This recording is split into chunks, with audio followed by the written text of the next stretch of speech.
Pourquoi le Concorde a-t-il été abandonné alors que c'était littéralement un des avions les plus rapides du monde?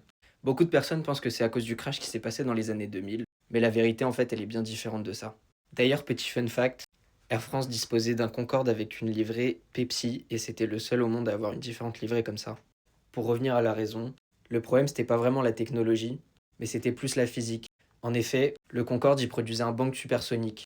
Donc concrètement, qu'est-ce que c'est un bang supersonique? Quand un avion il dépasse la vitesse du son, ça fait un gros boom qui peut paraître comme une bombe. Et en fait, ça a fait de lui un avion interdit au-dessus des terres. Ou du moins pas interdit, mais interdit de dépasser la vitesse du son. Ce qui retirait donc tout l'intérêt du Concorde. Le résultat de ça, c'est qu'il était utile que au-dessus de l'océan. Et bah du coup ça, niveau consommation, en fait, c'était juste un désastre économique. Concrètement, il consommait plus au roulage qu'une Twingo consommait pendant toute sa durée de vie. En plus de ça, bah le Concorde, c'est pas du tout un avion confortable en fait. Le billet d'avion coûtait plus de 10 000 € et avec ça, vous vous retrouviez avec un siège pire que Ryanair. Et donc tout ça, en fait, ça a mené à beaucoup de pertes économiques de la part des compagnies qui utilisaient le Concorde.